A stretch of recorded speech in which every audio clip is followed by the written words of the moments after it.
Bismillahirrahmanirrahim. Elhamdülillahi Rabbil alemin. Ve salatu ve selamu ala nebiyyina Muhammedin ve ala alihi ve sahabetihi ecma'in. Rabbi şrah li sadri ve yessir li emri ve ahlul ukdeten min lisani yefqahu qavli, amma ba'd. Möhtərəm qardaşlarım, ən birinci özümə, sonra isə sizə Allah Taala'dan haqq təqvasına qorxmağı nəsihət edirəm. Və o təqva ki, ta qədimdən, sələfin vaxtından, yəni sahabələrin vaxtından bir-birlərinə ötürdüyü miras idi. Allah qorxusu və Allahdan təqva olmaq. Çünki Allah Taala öz kitabında buyurur ki, Allah həqiqətən müttəqiləri sevir. Yəni müttəqi təqvalılar. Təqva gizlində aşkarda, təkcə aşkarda yox. Və bu gün isə Peyğəmbər sallallahu əleyhi və səlləmin necə ki, İmam Buxari və Müslim rahimehullahın rivayet etdiyi, öz kitablarında, səhih kitablarında rivayet etdiyi, hamımızın bildiyi bir hədisi xatırlatmaq istəyirəm. Və Peyğəmbər sallallahu əleyhi və səlləm buyurur ki, qiyamət günü 7 sinif insan olacaq ki, ərşin kölgəsində kölgələnəcəklər. Yəni onlara hər hansısa bir sıxıntı və hər hansısa bir əziyyət olmayacaq. Və Allah Resulü Muhammed sallallahu əleyhi və səlləmin sahabeləri həris idilər xeyrə. Necə ki, indiki müsəlmanların dünyaya həris olmaqları və ondan da artıq olaraq və soruşdular ki, Allah Resulündən o 7 sinif insanın, yəni o 7 insanın kim olmasını soruşdular. Və Peyğəmbər sallallahu əleyhi və səlləm o şəxsi, o 7 sinifi sayaraq buyurdu ki, ən birincisi ədalətli imam, ədalətli başçı, ədalətli rəhbər. Və ədalətli rəhbər dedikdə qardaşlarım, təkcə bu dövlət başçısına nisbət olunmur. Hər bir kəsə, hətta hər hansısa bir şirkətdə müdiriyyət, hətta kişi öz evində də belə, hətta adil və rəhbərdir hər kişi evində və həmçinin də dövlət başçısı. Və də bəzi bidət əhli bu şeyləri yalnızca rəhbərə, dövlət başçılarına nisbət edirlər. Amma əslində qalsa, kimin ki əlinin altında işçiləri varsa, hətta onlar da buna aiddir. Və ədalətli dövlət başçısı, qiyamət günü, yəni ədalətli şəxs, ədalətli idarəçi qiyamət günü, yəni ədalət, yəni Allahın dini ilə ədalətli olan. Elə şeylər var ki, zahirən ədalət görünsə ədalətsizlikdir. Zahirən ədalət görünsə də ədalətsizlikdir. Və ümumi qısa bir əlavə fayda olaraq demək istəyirəm ki, qardaşlarım, yəni Allah Taala öz kitabında buyurur ki, sizin xeyir gördüyünüz şeylərdə zərər, şər və şər gördüyünüz şeylərdə xeyir ola bilər. Və bu ayənin nazil olmaq səbəbinə baxsan, məsələnin zahirinə təbii ki, oxumaq istəyirəm. Və bu ayənin nazil olmaq səbəbinə baxsan, qardaşlarım, Allah Taala bu ayəni cihadı məsəl çəkir. Cihad zahirən kənardan baxıldıqda yaxşı mənzərə deyil. Ölüm, itim və yaxud da kimisə şikəst qalması və s. və s. Zahirən kənardan baxıldıqda şər görünür, zərər görünür. Amma əslində baxdıqda isə zinada xeyir var. Üzr istəyirəm, cihadda xeyir var. Amma zinaya baxsan, zahirən kənardan baxıldıqda yaxşı şeydir, insana həzz verən bir şeydir. Amma zahirinə baxdıqda, özünə baxdıqda isə şərdir, nəsəbin itməsidir, kişilərdə qeyrətin, qadınlarda isə iffətin əldən getməsidir. Ona görə bir məsələnin zahirən görünməsi kifayət deyil. Yəni şəriətin dediyi ədalət yalnızca və yalnızca ən birinci Allahın və Rasulunun dinindən nazil olunan, İslam dinində bəhs olunan ədalətdir. Və Peyğəmbər sallallahu əleyhi və səlləm buyurur ki, və ikinci, o 7 nəfərdən ikincisi də odur ki, o cavan ki, o gənc ki, Allahın tərbiyəsi ilə, yəni bu İslam dininin tərbiyəsi ilə böyüyüb. Nəyə görə gənc? Nəyə görə başqaları yox? Nəyə görə gənc? Çünki nə qədər insanlar olur ki, sonradan sonra bir neçə müddət, illərdən sonra, biri 30 yaşına, biri 40 və s. fərq eləməz, bu illərdən sonra ibadətə başlayır. Və onun İslam dinində qalması, onun İslam dinində yaşaması əvvəlki zahiri həyatından əsərlər görünür. Özünü islah etməyə çalışsa da belə, özünü nə qədər xeyrə yönətməyə çalışsa da belə, hərdən görürsən ki, bəzi anlarda o insanlarda əvvəlki həyatının əsərləri görünür. Təbii ki, Allahın rəhm etdiyi istisna. Amma İslam dini üzərində böyüyən gənc, yəni uşaqlığından Allaha və Rasuluna itaat edən gəncin isə həyatında hər hansısa bir günahlar olmadığına görə demək olar ki, artıq onun İslamı da gözəlləşir. Artıq onun İslamı gözəlləşir və ibrət olur cəmiyyəti üçün. Qardaşları üçün bir ibrət olur. Çünki bəli, bizim üçün ən böyük ibrət, ən böyük qudva Muhammed sallallahu əleyhi və səlləmdir. Və kim ki xeyir əhlidirsə, onlar da bizim üçün ibrətdir. Və həmçinin də səbəbdir ki, və amillərdən bir amildir ki, Allahın dinində böyüyənlər də başqalarının nisbətli üstün olsunlar. Və Peyğəmbər sallallahu əleyhi və səlləm buyurur ki, və o ki, üçüncü sinif olarsa, o kişi ki, qəlbi məscidlərə bağlıdır. Qəlbi məscidlərə bağlı olmaq, qardaş, nəyə göstərir? Yəni, diqqət etir, Peyğəmbər sallallahu əleyhi və səlləm məscidlərə tez-tez gələnləri yox, qəlbin məscidə bağlı olmasını vurğuladı. Çünki məscidə tez-tez gələn ola bilər ki, qəlbi məscidə bağlı olmasın. Boş vaxtından dolayı məscidə gələn olsun. Kimlənsə oturub durmağa vaxtı yox deyə məscidə gələn olsun. Bunu sayan yox deyə bu məscidə gedir. Bunlar fərqli amillərdir və bunlar ixlasa ziddir. Amma qəlbin bağlı olması isə ola bilər ki, insan məscidlərə az getsin. Amma onun qəlbi Allahın evlərinə bağlı olsun. Və Peyğəmbər sallallahu əleyhi və səlləm buyurur ki, və iki kişinin bir-biri ilə Allah üçün qarşılaşan və bir-birlərinə Allah üçün sağollaşan iki kişinin məsəl çəkir. Və o da ki, qiyamət günü ərşin kölgəsində olacaqlar. Və bu da qardaşlığı göstərir. Və bu da onu göstərir ki, Peyğəmbər sallallahu əleyhi və səlləm İslam dinində olan qardaşlığı vurğuladıqda artıq orada hər hansısa bir maraq ola bilməz. Nə görüşəndə, nə də sağollaşanda. Və bu da ixlası, yəni Allah üçün olan qardaşlığı göstərir. Və Peyğəmbər sallallahu əleyhi və səlləm buyurur ki, və o kişi ki, onu əsilli, nəcabətli bir qadın, gözəl bir qadın zinaya dəvət etsin və də ondan Allahdan qorxuduğu üçün tərk etsin. Və diqqət yetirir, hədisin içində Peyğəmbər sallallahu əleyhi və səlləm hətta nəinki qadının öz gözəlliyini, hətta əsil və nəcabətli qadını məsəl çəkir. Və çünki hətta aqil bir insan, ağıllı bir insan hətta evlənərkən, hətta ailəsinə belə diqqət yetirir. Təkcə, məsələn, bir kişi qadınla evlənəndə qadının imanına, təqvasından da əlavə olaraq, baxmağına əlavə olaraq və onun gözəlliyindən əlavə olaraq onun nəsəbinə, onun böyüdüyü ailəyə diqqət yetirir. Aqil insanlar belədir.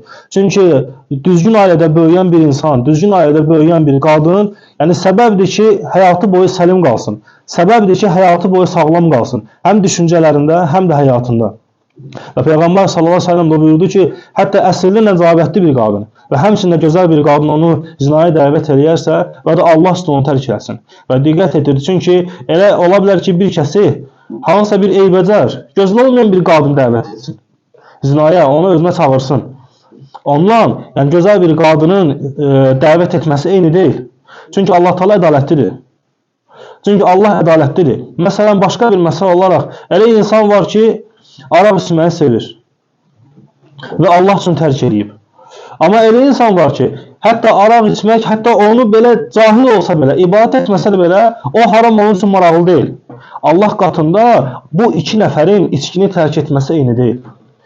Bir günahı etmək istədiyi halda günahı tərk edən və ümumiyyətlə o günaha qarşı meyl etmədiyi halda o günahı tərk edən fərqlidir. Bu da Allahın ədalətini göstərir. Çünki bir şeyi çətinliklə tərk edən, bir şeyi rahatlıqla tərk edən üstündür. Və Peyğəmbər sallallahu əleyhi və səlləm həmçinin buyurur ki, o həmin 7 sinif insandan və həmçinin o kişi ki, Allah yolunda malından xərcləyər. Və Allah yolunda malından xərclədikdən sonra onu heç bir əzası bilməz, heç bir kəs bilməz. Hətta Allah Resulü buyurur ki, onun sol əli sağ əlinin verdiklərindən xəbərsiz olar. Əlavə bir fayda olaraq qardaşlar vurğulamaq istəyirəm ki, bu da dəlillərdəndir ki, insan hətta Allah yolunda xərcləyəndə belə onu sağ tərəfini, sağ əli ilə versin. Çünki Allah Resulü Muhammed sallallahu əleyhi və səlləm buyurdu ki, onun sağ əli ilə verdiklərini hətta sol əli bilməsin. Və bu da ixlası göstərir. Və çünki Allah Teala kitabında buyurur ki, iman gətirənlərə xitab edir ki, Allah Teala: "Ya eyyuhellezine amenu, ey iman gətirənlər, la tubtilu sadaqatikum bil menni vel aza." El-ayə. Allah Teala buyurur ki, ey iman gətirənlər, Allah yolunda xərclədiyiniz sədaqələrinizi əziyyət verməklə və minnət vermək və əziyyət etməklə batil etməyin. Və bunu göstərir ki, kim ki kiməsə Allah yolunda xərclədikdən sonra minnət qoyubsa və kimsə kiməsə əziyyət veribsə, bu artıq onu göstərir ki, onun nəinki sol əli bildi.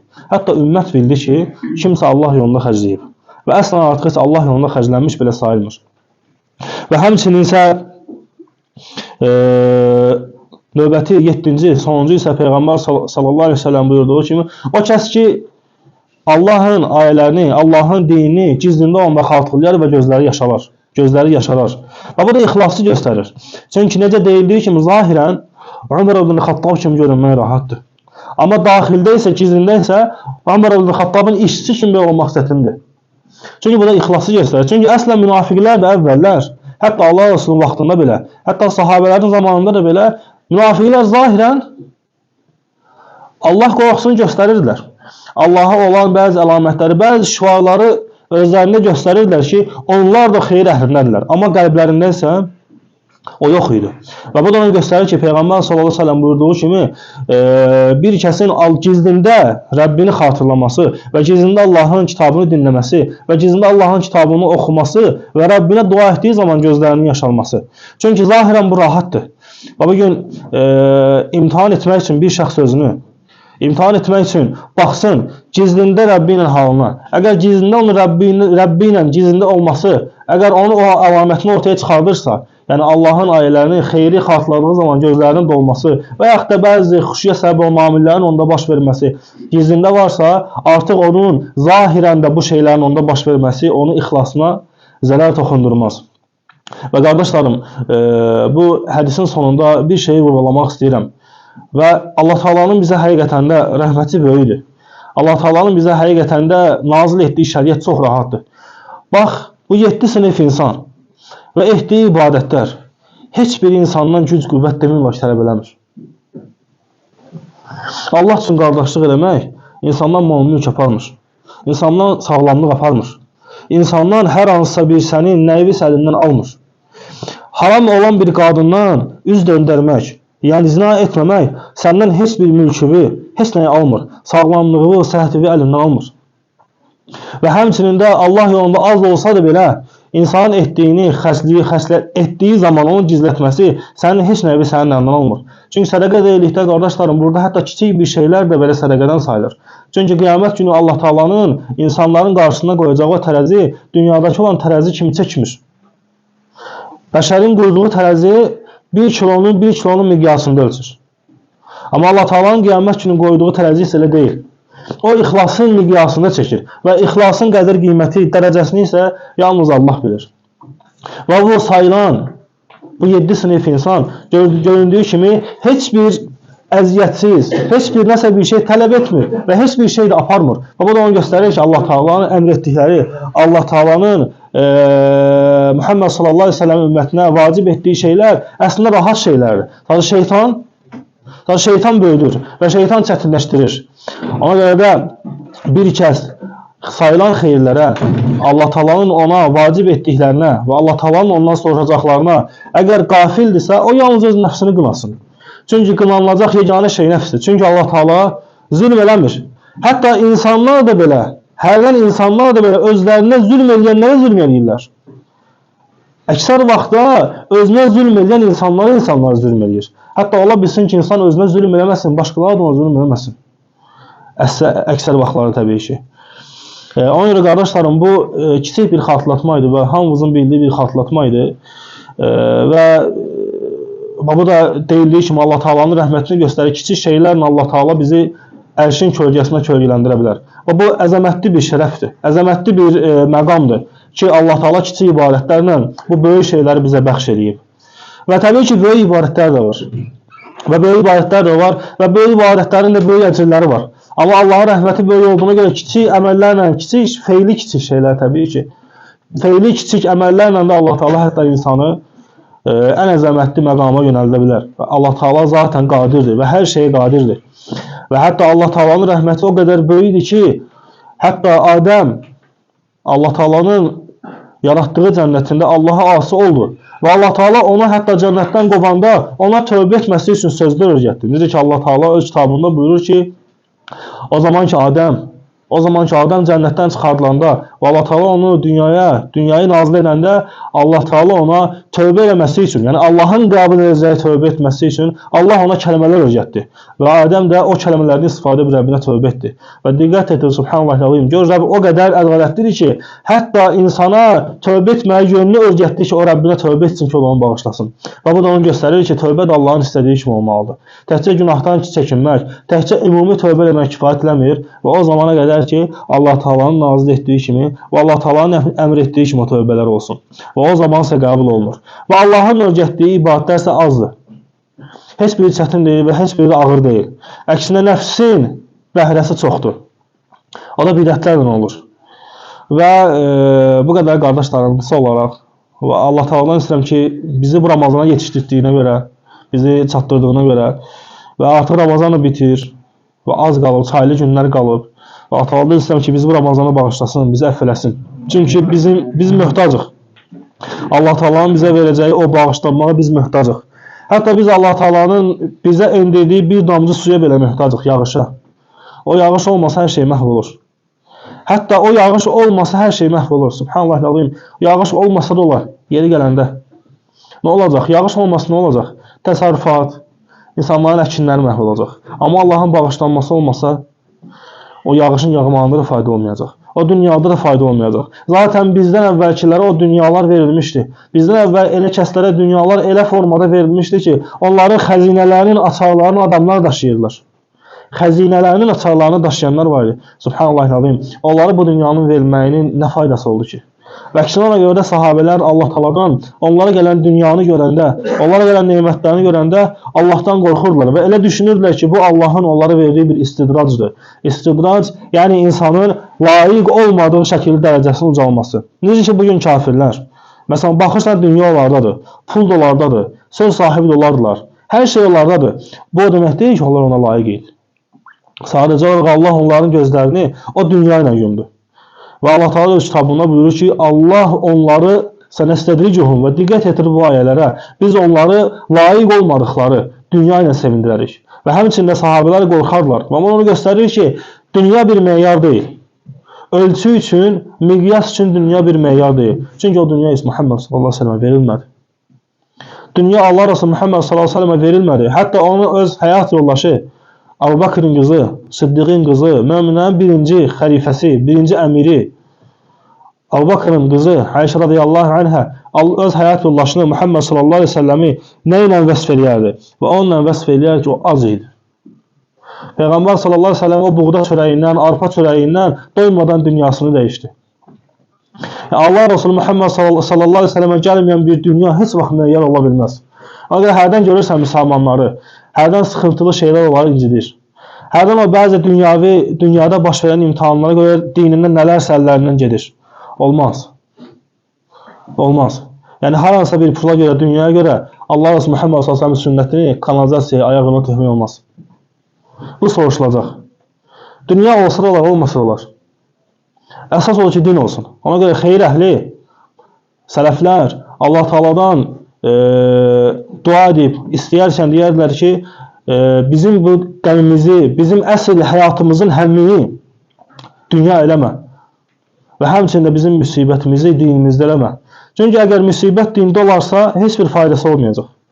Amma müsibət dünyada olarsa, səbir etsən faydası var. Övladdır, dünyasını dəyişsən, səbir etsən faydası var. İnsanın öz həyat yoldaşıdır, anası, atası, dünyasını dəyişir, səbir etsə, əcr də onun üçün. Çünki Allahın imtihanlarına səbr etmiş oldu. Çünki axı Muhammed sallallahu aleyhi ve sellem buyurdu ki, qədər həm acıdır, həm də şirin.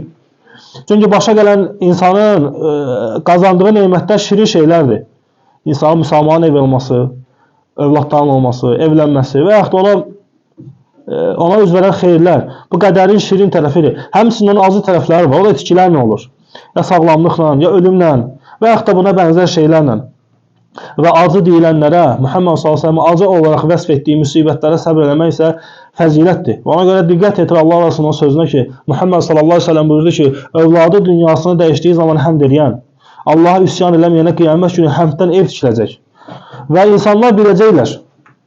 Və insanlar biləcəklər ki, o həmd eləyənin, övladı öldüyü halda həmd eləyənə tikilən evdir. Və diqqət etir, əslən belə baxanda, insan cənnətə düşəndən sonra, Allah Teala insanı bağışlayıb, əff verib cənnətə saldıqdan sonra o evin kimlərinsə bilib bilməyinə aidiyyəti var ki.